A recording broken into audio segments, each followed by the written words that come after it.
has 5 minutes to themselves and a washing machine that just won't end?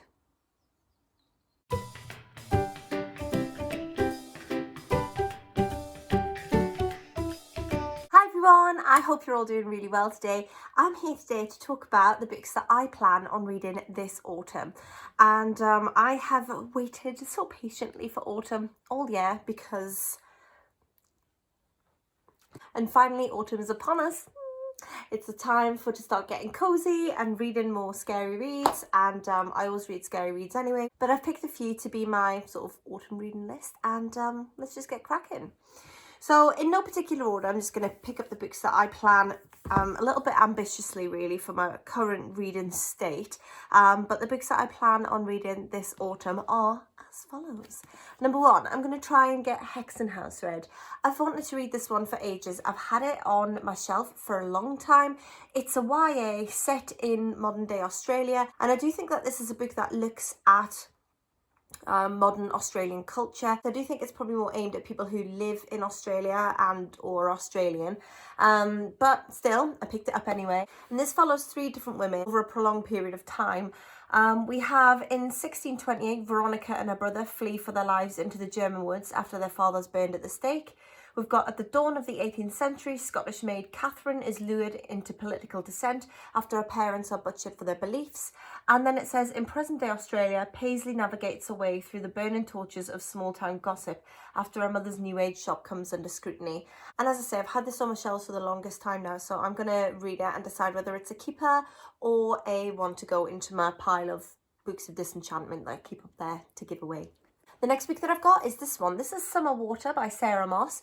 This follows the story of a group of people who are in Scotland at the time of the summer solstice. And as Scotland so famously does, there is endless rain and they can't get out and the skies are looking pretty grey, and so a woman goes for a run up the Ben.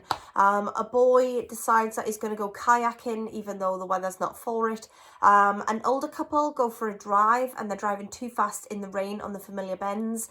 But then it says that a new couple arrive, a mother and a daughter team, who draw attention to themselves because they don't have the right look. They're wearing the wrong clothes, the wrong attitude. And so we want to know who they are, why they're here, and should they really be here at all? Which definitely sounds like my type of thing. And this is a short read as well, so I really should have no excuse but to read this one. The next book that I've got is this one. This is The Silent Companions. Again, it's another one that I've had on my shelf for quite a while, but now seems like the time to get round to it. This follows the story of newly married and newly widowed Elsie, who is sent to see out the rest of her pregnancy in her husband's crumbling country estate. The new servants are hostile and the villagers are not very welcoming, so Elsie ends up having to sort of spend time on her own, and she soon starts to get this sensation that she might not be entirely on her own, because inside of the house lies a mysterious wooden figure, and this figure is known as a silent companion.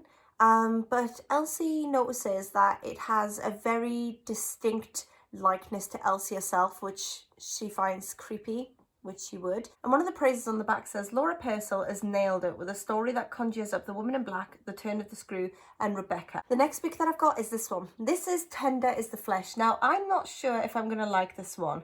It's a dystopian novel, and I do love a good dystopian novel. However, the subject matter is a little bit grim. I'm not sure if I'm going to get on with it because I have this aversion to storylines following cannibalism. There's just something about it that scares me quite a lot.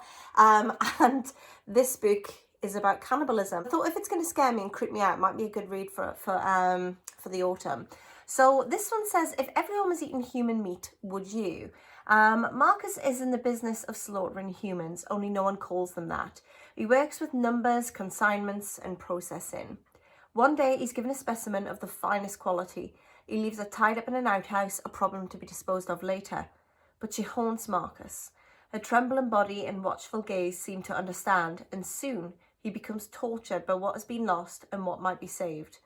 I think this is going to be grim, I'm not going to lie, but I'm weirdly intrigued, and I need to read this. Even the colouring on the front of it, it unsettles me. It really unsettles me. So I'm interested to see where this goes. The next book that I've got is Someone We Know by Shari LaPena. Shari LaPena is probably one of my favourite thriller authors, just like ever. And this one follows another sort of sleepy suburban setup where someone receives a letter detailing that someone is sorry, but their son has broken into their house.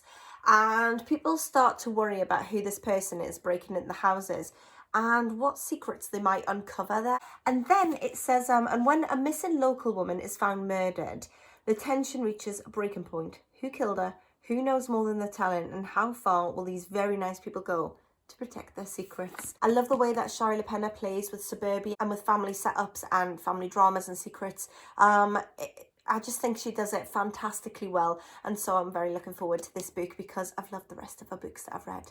And the final book that I am hoping to have read this autumn is Stephen King's The Stand. And I had this absolutely beautiful Barnes & Noble edition of this book that was sent to me by my friend, and I'm really looking forward to reading it. When I originally had The Stand on my wish list, I had no idea how big of a book it was. I thought it was going to be sort of a normal sized novel, but no, look how thick this is.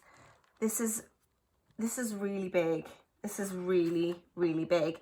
So I'm not sure I'm going to get this all fully read. It's well over 1,000 pages.